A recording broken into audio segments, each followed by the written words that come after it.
How's it going, everyone? It's me, Lone, back with another Fallout 76 video, here with my brand new Fallout Noble chair. It's very pretty, it matches my office and my videos, of course, and it's blue, which is my favorite color, and I just wanted to tell you, because I'm a very happy man right now. But let's get to the topic of this video, which is me showcasing my brand new build in Fallout 76. In fact, it is a dual build, a dual power armor and non-power armor build in the game.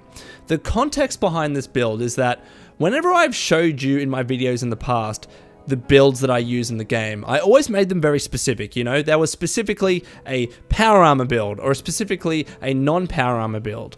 But in reality, when I play the game, I very much use both. I'm very much in power armor and out of power armor whenever the situation changes and as I need to change, because that's just how the game is, and I'll explain some of those reasons later.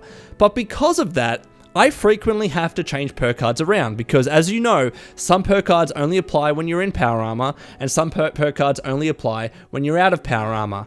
But because of the way special works in the game, and you need to have different numbers for your special attributes, and then you can only equip a certain number of perk cards for each of those specials, it's very hard to try and find a special spread which is going to allow you to swap in and out perk cards that are applicable to both power armor and to non-power armor usage.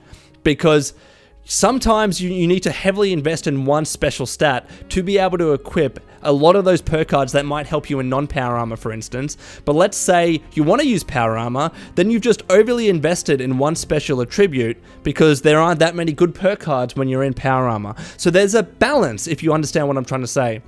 There's a balance that your special attributes need to be at in order to be able to make both of those usages of power armor and non-power armor viable. So this is what this video is about. I'm going to show you what my special stats are at right now and the different kind of perk cards that I have and that I'm able to swap in and out when I'm in power armor and when I'm not in power armor. Now let me be clear, yes, this is a bloodied heavy guns build. You know that that's what I rock in the game, but the principles that I'm going to go through in this video very much apply pretty much no matter what your build is. There are some general things that I think are going to be helpful for all of you out there, even if you're not a heavy guns user. Now, I will say, if you're not a heavy guns user, you have less reasons to get into power armor, because one of the main reasons of using power armor when you're a heavy guns user is the stabilized perk card. But you can still use power armor when you don't use heavy guns. Like if you're in a nuke zone, sometimes you want to use power armor instead of a Chinese stealth suit or whatever it might be.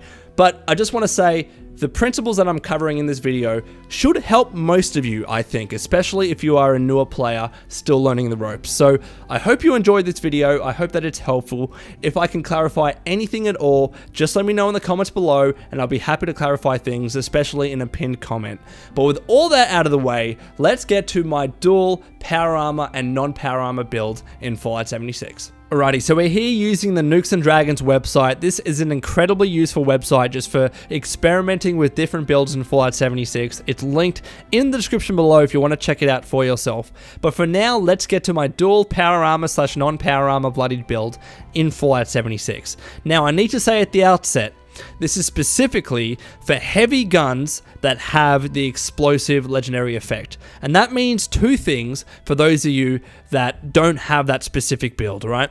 First and foremost, it means you need to reinvest the points that are invested here into Heavy Gunner, Expert Heavy Gunner, and Master Heavy Gunner into the perk cards that are going to boost the damage for the weapons that you use. So for instance, let's say you're a non-automatic rifle user, right? What you would want to do instead is reinvest the 9 points from strength into perception, and then that means you can equip perk cards like Rifleman and Expert Rifleman and Master Rifleman, because that's going to boost the damage of your non-automatic rifles by 20% each when maxed out, and of course when all equipped by 60% in total. Equally, if you're an archer, so if you use bows and crossbows, you want to do the same thing, reinvest 9 points from strength into perception, and then equip perk cards like Master Archer and Expert Archer and Archer, because that's going to boost the damage of your bows and crossbows. Again, 20% each when all maxed out, and when all equipped, you get 60% more damage in total. So as a general rule, if you're not a heavy guns user, just use the perk cards that are applicable to you. So it might mean you need to change around your special stats. Second of all, if you don't have that explosive legendary effect with your weapon, you usually want to unequip Demolition Expert, because what Demolition Expert does is it increases your explosive damage by 60%, right? And of course that includes like, frag grenades and mines and all that. But specifically, what builds like mine do is that they utilize this perk card to increase the damage of that explosive legendary effect by 60%. So it gives you more damage in total. But if that's not you, if you don't have a weapon with an explosive legendary effect, like let's say you have faster fire rate instead, then my advice to you would be obviously unequipping Demolition Expert and reinvesting those 5 points into perk cards that are actually going to benefit your build. So keep those things in mind from the outset, but I still do believe, even if that's not your build, right? Even if you're not a heavy guns user with the explosive legendary effect, I will still outlay some general principles that I think are going to help you anyways. So let's start with my build specifically. We'll start with strength and go from left to right, ending with luck. Now, of course, strength, I have heavy gunner, expert heavy gunner, and master heavy gunner. So each of those are increasing the damage of my non-explosive heavy guns by 20%. So when all equipped, maxed out, it is 60% more damage in total. These perk cards never leave by my side, man. Like, I always have these 3 perk cards active, no matter whether I'm in power armor or out of power armor, because I want to deal the most damage as possible with my heavy guns. The moment I take even one of these out, I'm reducing my damage output of my heavy guns by 20% for each of these perk cards. So they are there at all times. The 4th perk card I have here is usually also there at all times. Blocker is a great perk card. It means that you take 45% less damage from your opponent's melee attacks. So if you're versing a lot of ghouls or death claws or enemies that just deal melee damage to you, like they get up close and they swipe at you with a melee attack, right? Blocker is going to give you a lot of benefit because you take 45% less damage, and I need to emphasize that. This is a perk card that reduces your damage by a percentage, and as a general rule, that's typically better than just a perk card that only increases your damage resistance, for instance. You're just going to find that these perk cards mean you take less damage. Now, of course, blocker is just for melee attacks, right? So it's not always applicable in all situations, but still, ghouls are very common. Enemies that deal melee attacks are very, very common. So blocker for me is something that usually never leaves my side. But let's say, right, I am out of power armor for doing whatever. I'm just generally playing, doing some challenges, right? And I'm not versing a lot of enemies like ghouls that deal melee damage. Maybe I'll think about equipping Barbarian. Now, what Barbarian does is for every point of strength, you get 4 damage resistance with a max of 80, and of course, no power armor. So I don't ever have this equipped in power armor because it's not going to be active, right? But this perk card can be good if you are a Bloodied user and you have unyielding pieces on each of your, your left arm, right leg, left leg, and your torso, right? Because what that's going to mean is that you maximize this perk card to its fullest potential. You are going to get enough strength points to be able to get the max of 80 damage resistance. Now, max of 80 is not insignificant, right? It's a decent boost, but eventually, with damage resistance in the game, you start to get diminishing returns with it. So if you use Secret Service armor and you already have a bunch of damage resistance, maybe Barbarian is not the best perk card for you. You probably will find that you still survive relatively easily without Barbarian. But if you don't have Secret Service armor and you have other armor in the game, maybe you do want to boost your damage resistance by a little bit. It just depends on your specific build and what equipment you have equipped on your player, right? So, Barbarian is a perk card that I think about from time to time if I ever want a little bit more damage resistance, but typically I don't have it. I just wanted to highlight it, right? But then let's look at lock and load. Now, Lock and Load, like with Blocker, is a perk card that applies whether you're in or out of power armor, and it means that heavy guns reload 30% faster.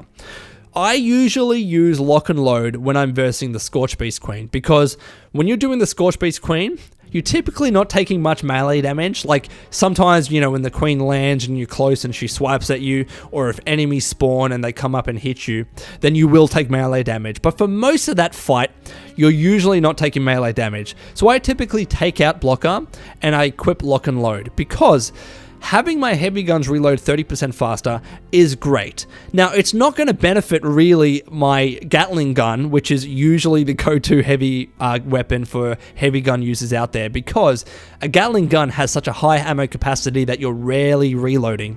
But when it comes to a Gauss minigun or a 50 cal or an LMG, having Lock and Load is going to help you immensely, because those guns are notorious for reloading incredibly slowly, and you're going to be reloading a lot when you're constantly shooting at a Scorched Beast Queen, right? So having this equipped and reloading 30% faster is going to get you in the action much faster than without it, and it's going to allow you to get more shots into the Queen. So Lock and Load is great. Again, I usually equip it when I'm versing very hard enemies, usually the Scorched Beast Queen, but for most other situations, Blocker is my go-to. So now let's go to Perception. Now, for Perception, there's not many perk cards in Perception that benefit my build specifically. That might differ for you, of course, but for me, there are other perk cards that were way more beneficial for me. So I've completely reduced Perception to 1. It needs to be 1, that's the minimum, so you have to equip something. So usually my go-to is Refractor, because it gives you plus 10 energy resistance.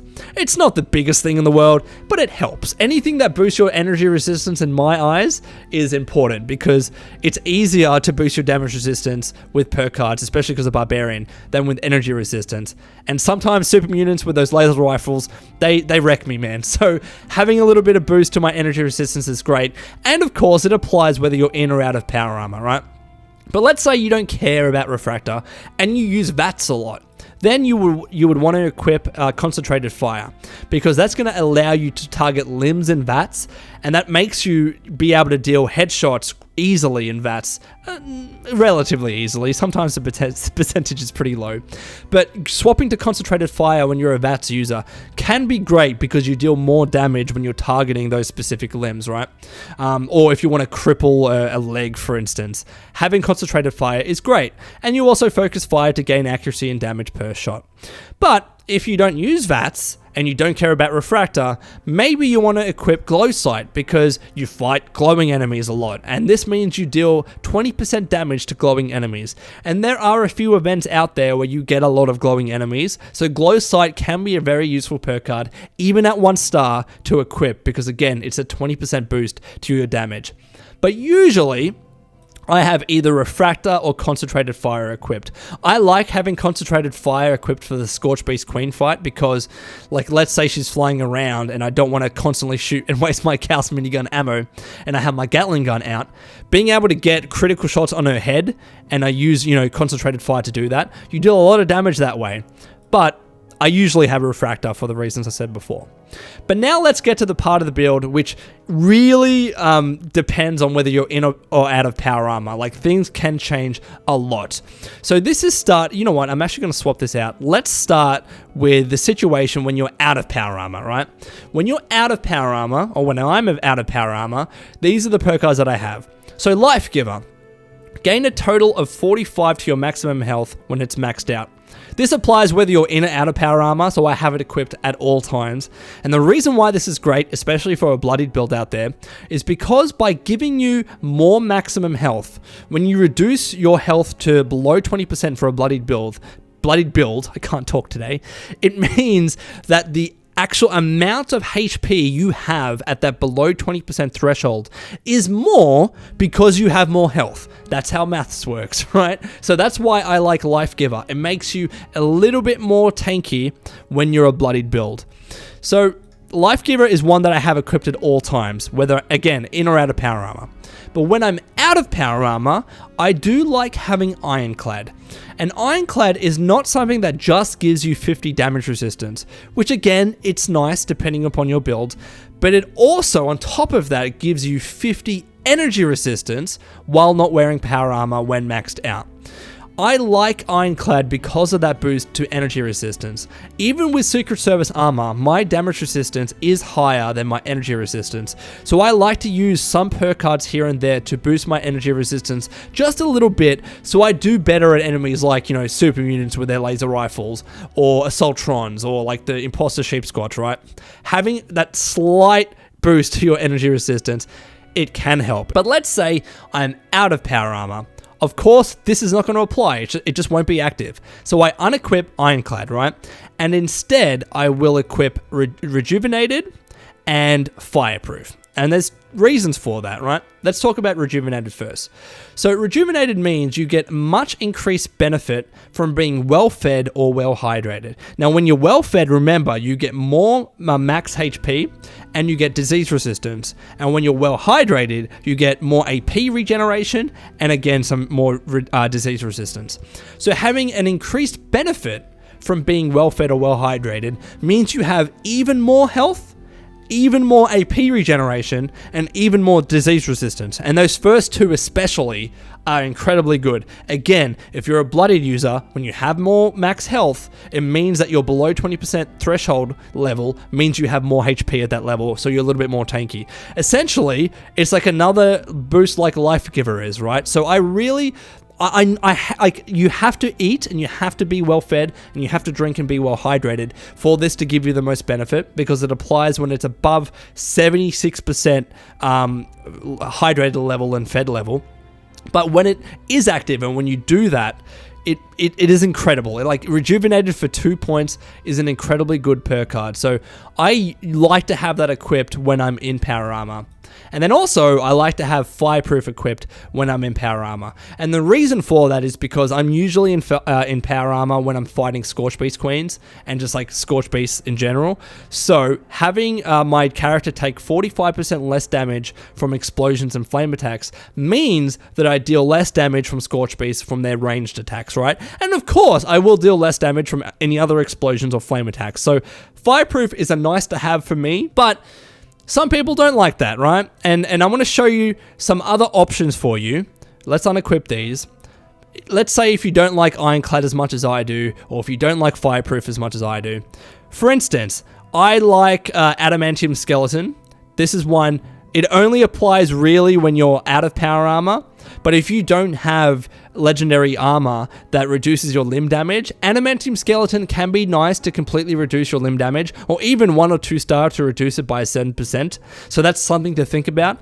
Another one as well, which is great, again, out of power armor, is Radical, because it increases your strength to a max of 5, which is going to give you more carry weight.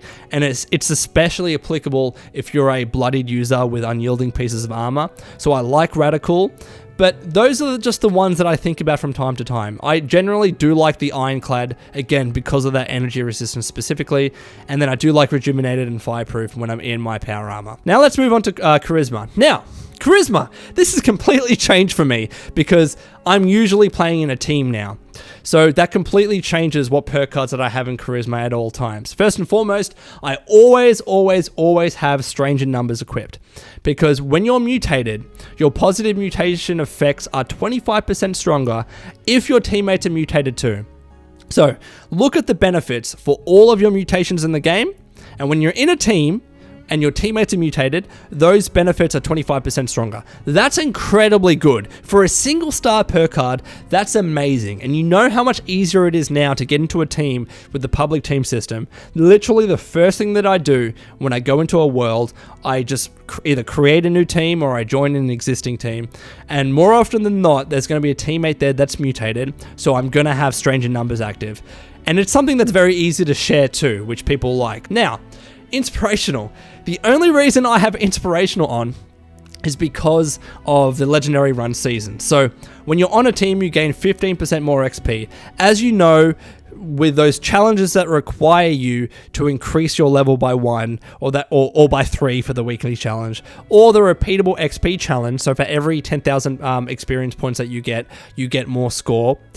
Increasing your XP gains is more important than ever, I would say, in Fallout 76, if you're keen on getting all the rewards for the legendary run. So that's why I have inspirational. Like, that's literally the only reason why I have it equipped, is just to get, like, I don't need to level up anymore, but just getting more experience with inspirational is helping me in the legendary run, and that's all I care about. So I usually have inspirational equipped. But if I'm fighting the Scorched Beast Queen, or if I'm concerned about my damage output, I will equip Tenderizer instead. So that's going to make my target receive 7% more damage for 10 seconds after I attack. And again, that means every time you get a bullet, right, on an enemy, you get 7% more damage for 10 seconds. And it keeps resetting every time you hit an enemy. So 7% more damage is nice. It's really nice to have. Again, especially against the Scorched Beast Queen, when you're constantly firing against her, or even any other enemy where you're constantly firing and they're hard to take down. When you have 7% more damage for each shot, it's great. It's great to have. Or if I'm concerned with my, being able to survive, like let's say I'm doing encrypted. I mention this event all the time.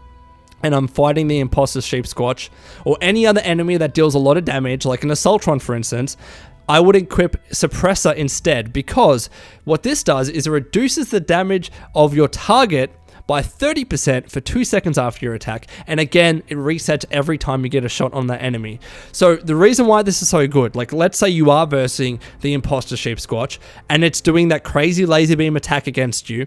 When you're constantly firing against it, you're reducing its damage output to you by 30% each time you get a shot on that enemy. So it's literally dealing 30% damage less to you when this perk card is maxed out. So I do like equipping Suppressor specifically for the encrypted event. I usually don't do it for anything else. For those of you out there that aren't on a team, take out Stranger Numbers, take out Inspirational, and of course go with Lone Wanderer, because that means you're going to take less damage and gain 30% AP regen. But I really like being in a team nowadays. I have mutations that are applicable for me when I'm in a team as well, so I'm never playing alone anymore. Lone Wanderer is never active for me. It's usually Stranger Numbers and Inspirational or Tenderizer. Now let's move on to Intelligence. So Intelligence, because I'm a Bloodied build, Nerd Rage is active at all times. While you're below 20% health, you gain 40 damage resist, 20% damage, and 15% AP regen. Must have for Bloodied builds. You all know that when you're below 20% health, that damage boost, that AP regen boost, that damage resist boost, it's amazing. It literally is the reason why people want to use a Bloodied build, because it means you deal so much damage. That's why Bloodied builds deal the most damage out of any other builds in the game. And Nerd Rage is a fundamental part of that formula, that equation. So Nerd Rage is equipped at all times. Demolition Expert, like I mentioned before, means that the explosive legendary effect for my heavy guns are 60% stronger. This is not an increase to the base damage of my gun just because it has that explosive legendary effect. The boost of damage of 60% is only to the explosive side of it. So it is a boost to your damage, but it's not 60% to the base damage of the gun. That would just be absolutely insane. But it's still nice, so I do like to have Demolition Expert. And now here's the tricky thing. Again, this is the part of the build where some compromises have to be made if you want to be able to chop and change between power armor and non-power armor. So this again is the non-power armor side of it. When I'm not in power armor, I will typically in Intelligence have batteries included equipped. It is not the best perk card by any means. It just means that my energy ammo weighs less. And I try not to hold a lot of energy ammo because it weighs so much, right? And when I'm in power armor, I don't have this perk card equipped, so it's not benefiting me. I only have it equipped when I'm not in power armor because I just need a perk card there that's going to benefit me in some way.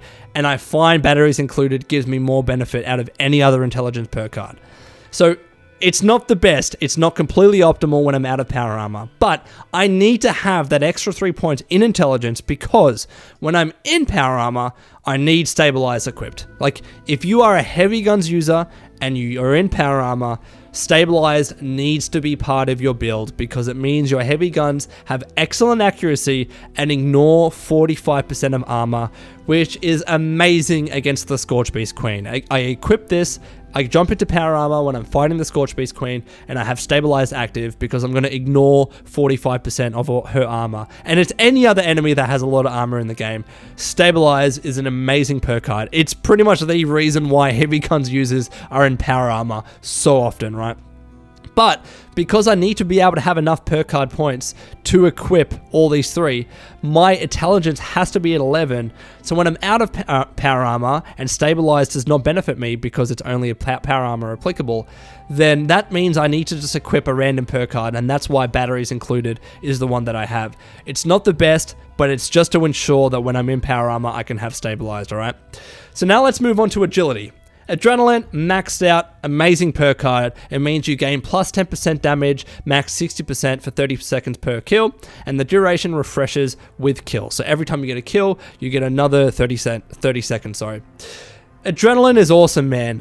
It's having some issues at the moment, as some of you would know, but when it's addressed, Adrenaline is an incredibly good perk card because once you've killed enough enemies to give you the plus 60% damage, 60%, man, that's a lot more damage. But as a Bloodied user, I need to be concerned with my survivability. And Dodgy is another one of those perk cards that reduces your damage by a percentage, not just increasing your damage resistance. So when it's maxed out, it means you avoid 30% of incoming damage at the cost of 30 action points per hit. Now, this is a perk card.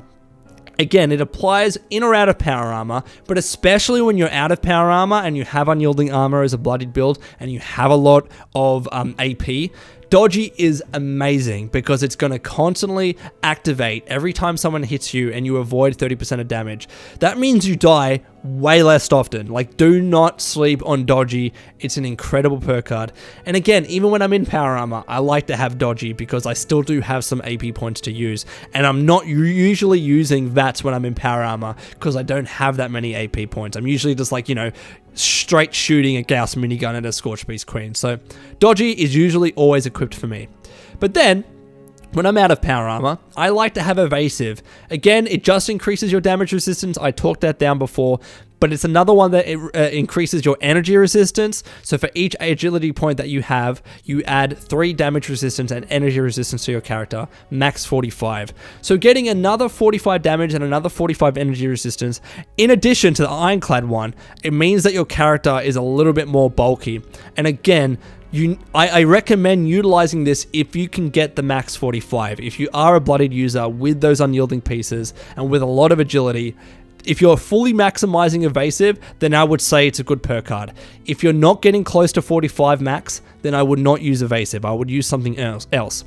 And I will show you some other options for you to use in a second.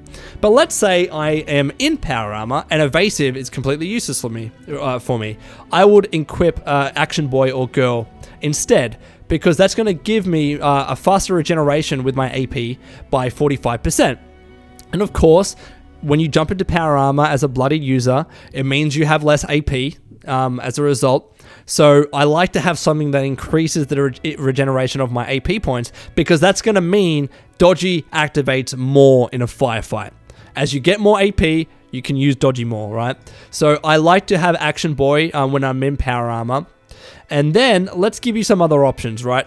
Let's say if you're out of power armor and you just do not want to use evasive. Or let's say if you're in power armor and you don't want to use Action Boy. Here's some options. Gunfu. Gunfu is good, especially if you're a VATS user, because your VATS swaps target on kill with plus 10, plus 20, and then plus 30% damage to your next 3 targets. So if you are a VATS user, Gunfu is incredibly good, as is, let's say, Covert Operative. If you're a sneaky user, your ranged sneak attacks deal 2.5 times the normal damage. So if you're a sneak build and you get a lot of those shots, yes, you're already getting double the damage for sneak attacks, but Covert Operative, 2.5 times normal damage is very good. So I would say if you don't like evasive or Action Boy, Covert Operative, Gunfu, are probably kind of the perk cards that you want to go for. And there are other ones in agility that you can also equip as well for your build. But for now, I'm just going to put back evasive because that's the one that I like. Alrighty, so let's end on luck. And of course, I have Bloody Mess with luck. It means I deal 15% more damage against enemies in the game when it's maxed out.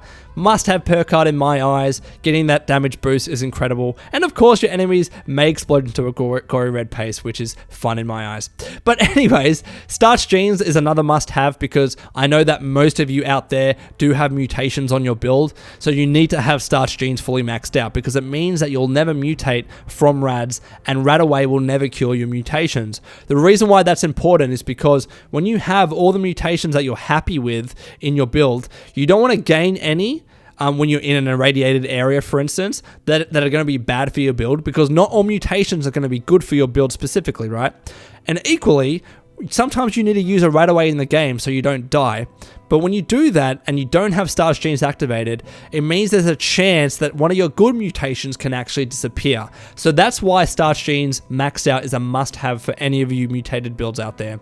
And then finally, when I'm out of power armor, I have Serendipity active because Serendipity does not apply when you're in power armor. I need to specify that because a lot of people misunderstand this perk card. So when you're below 30% health outside of power armor, you gain a 45% chance to avoid damage.